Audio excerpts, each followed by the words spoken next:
Welcome to Grad Guidance, career tips and tools for graduate students. I'm your host, Allie Irk, Associate Director of Graduate Student Career Development at Lehigh University. In this episode, we'll be discussing communicating across differences, featuring Mary Newbegin, Language Specialist in the International Center for Academic and Professional English. Welcome to Grad Guidance. I'm Allie Irk. Today we're going to be talking about communicating across differences, and we have our guest today is Mary Newbegin. Welcome, Mary. Thanks, Allie. I'm so glad to be here. Thanks for inviting me.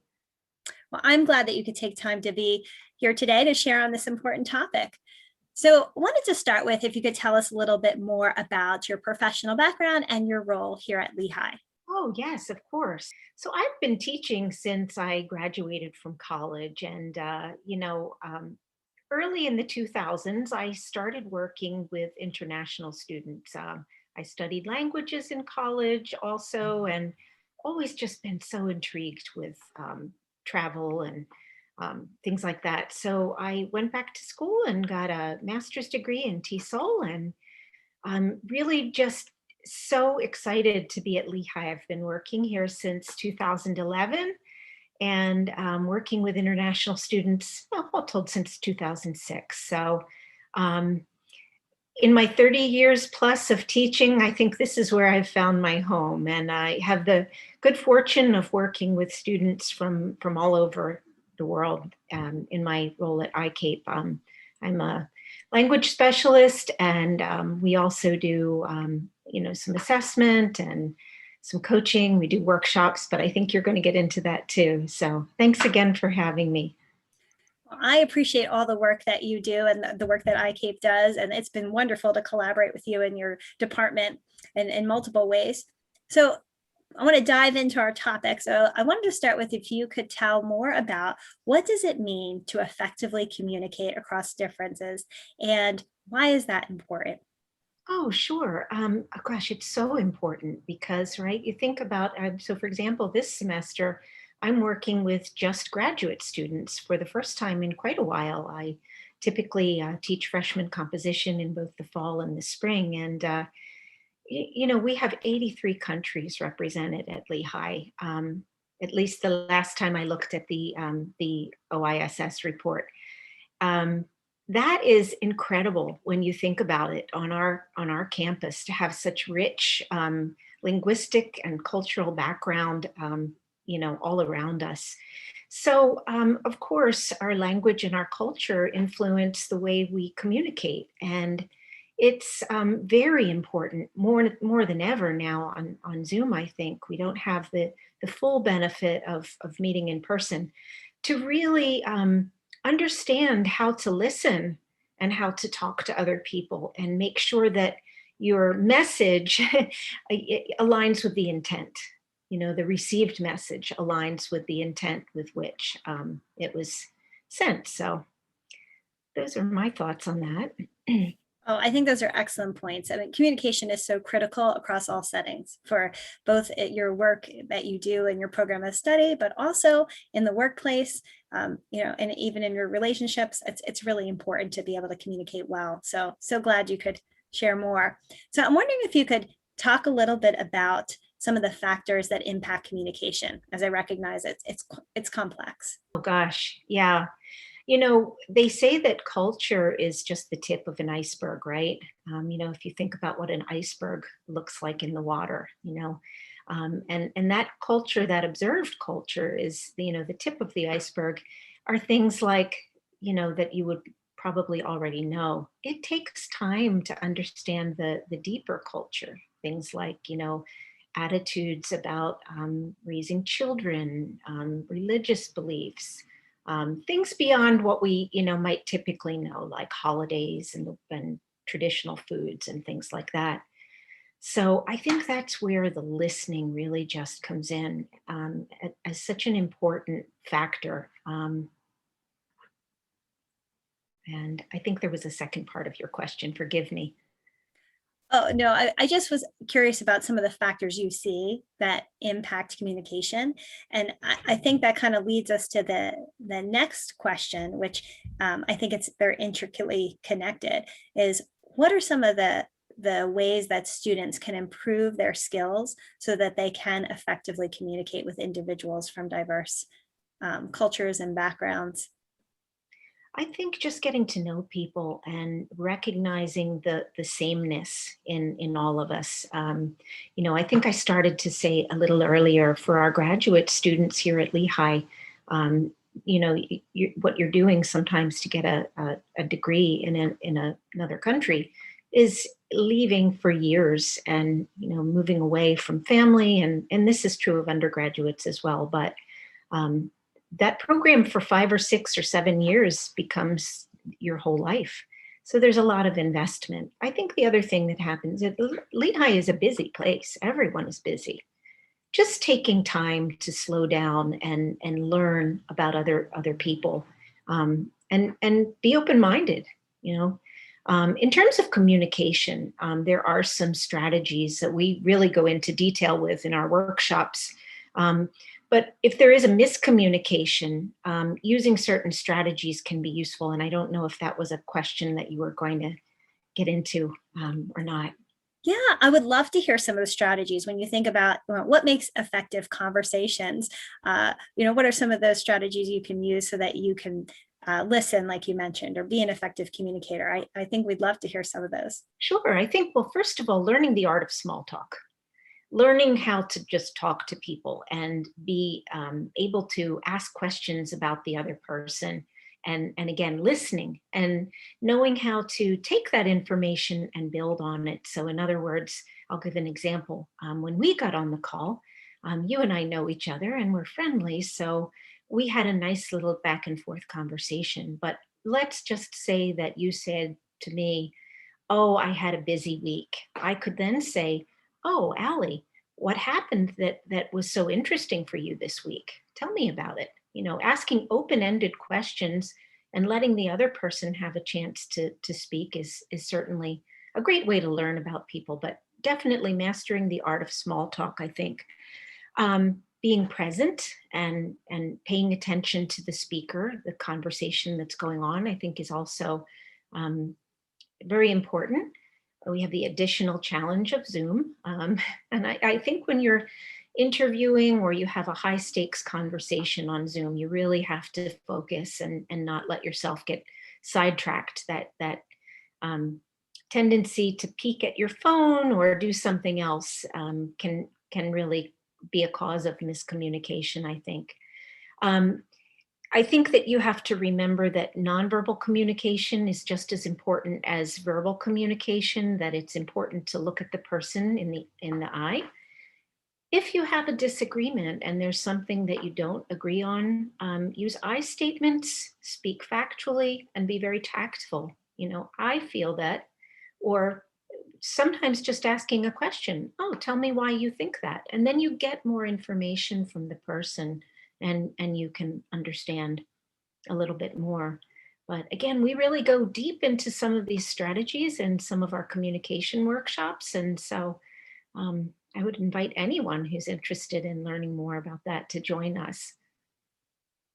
I think I heard so many great points to that with listening and being present. I think that's important. I think taking time to listen, ask questions, you can learn a lot in those situations, which is really valuable.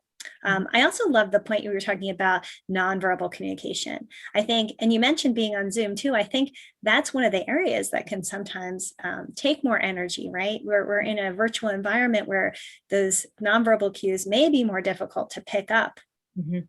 Definitely. I think so. And remember the ways that you show someone you're listening. I know it sounds maybe silly, but sometimes just nodding your head, even if you're muted on the mic, I know that when I'm teaching a class and I'm looking and there's maybe more than, say, 12 people, occasionally I will look and just sort of make sure that everyone's understanding and agreeing, or I'll pop into chat rooms sometimes just to see how the conversation is going. if there's anything I can help with, certainly, but you can tell a lot by looking at a person's face and their gestures, I think. And that's Yeah, true too. Sorry. yeah, no, I totally agree. I think it's a critical skill to pay attention, tune in to how others are responding to what you're saying. So I think, knowing your audience and then certainly paying attention to what the feedback is that you might be receiving is really critical, both in your, program study, professionally, when you're working together with others. The other point I wanted to highlight that you mentioned, I think is so important. You mentioned if you have a disagreement or if, maybe you don't align on something, how can you approach those situations? And I love what you said about kind of coming at that with, those I statements and working through that. I think it's really critical to be able to work together as a team, which, is an important skill. Yeah, and I know that you mentioned too, Allie, that collaboration is certainly one of those skills that employers are looking for more and more. I think the art of collaboration is a great skill to build. I know that's why sometimes in our courses we plan collaborative projects, project-based learning, and sometimes just those soft skills of learning how to negotiate and manage time are so important, as well as communicating. And if you think about it, that's a big part of communication. What time works for you? Oh gosh, I'm in a different time zone. How can we solve this problem? Instead of I can't do this, how can we work together and collaborate and have a win-win situation? It's not benefiting just one person or the other person, but rather meeting in the middle and finding that common ground. We have the magic of Google Docs and Google Calendar, and lots of support from LTS. So that's really nice too. I'll put a little plug in there for that. So true. I think too, utilizing, I'm hearing you say like multiple modes of communication, I think can be helpful. So, you think about there's, ways to communicate through Zoom, ways to communicate through email, using Google Docs. So I think sometimes when you use multiple modes, it can help the communication. Right. If there are some differences that you may be able to then kind of work together and have, more agreement in some of those areas and move forward. Right. And I think sometimes that writing carries a tone. Sometimes we're not always aware of it, but the art of hedging when you're writing, instead of I can't do that, would it be possible to find an alternate time? Would it be possible to compromise? We'll do it this way one time, we'll do it the other. So one way that we use hedging in our writing all the time. You can do that in your speech as well. And that includes use of words like could, would, maybe, might, even little hedges like, well, if you could just, or I was wondering if, strategies like that are also really important to know. We bring that out in our workshops as well. Oh, I think those are excellent points. I think those styles of communication help to build relationships and build rapport. And so I love the way you're, highlighting so many great strategies that you can employ so that you can communicate your message, and hopefully it can be received as you intended it to. As you mentioned, it's really important to have a match between what you intend to communicate and what's been received. So I think that's important. Wondering if you have, based on your work with students, if you have any final insights or recommendations to share that you think would be helpful in this area. Absolutely. The best advice that I can give is don't wait to get involved. In whatever that looks like for you on campus, whether it's visiting the beautiful Zollner Gallery on the campus, coming to ICAPE workshops, going to career services, taking an online workshop if you're not on campus. There are so many opportunities all around, and read the university announcements, don't delete them. There's really just so much all around us, and I think we're very fortunate in that regard. Yes, we are. There are so many events going on and so many opportunities where I think you can enhance your communication skills by talking to people, by getting involved, by engaging, and being able to engage with such a diverse group of students. Like, as you mentioned, we have students from all over the globe and individuals of all different backgrounds, and there's such a richness in being able to come together, learn from one another. So I really appreciate the opportunities that there are. So encourage everyone, take advantage of the ICAPE workshops.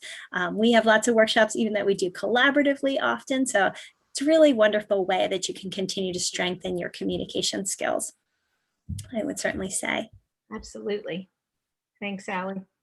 Thank you so much for taking time, Mary, to be here, share some of your expertise and your insights. It's been really wonderful. I really appreciate it. Thank you. It's been my pleasure. So tune in to the next episode of Grad Guidance. We're talking about lots of different topics that are important for graduate students. Take care. Here is a review of some of the strategies for strengthening communication skills. Keep these points in mind for effective conversations. Know your audience and appropriate topics to cover. Learn about the person or group. Do a little research ahead of time when possible. Ask open-ended questions. Be present and pay attention to social cues. Remember that nonverbal communication is critical. Here are some other strategies for communicative competence. Lean in and listen. Be open-minded. Be yourself. And use I statements when negotiating. Learn more about the International Center for Academic and Professional English. ICAPE provides ongoing workshops for Lehigh students, faculty, and staff on communication skills, cultural awareness, and intercultural communication. ICAPE also offers Step Up Intensive English, TOPS testing services, credit courses, tutoring, and resources for faculty. Visit the link below for more information.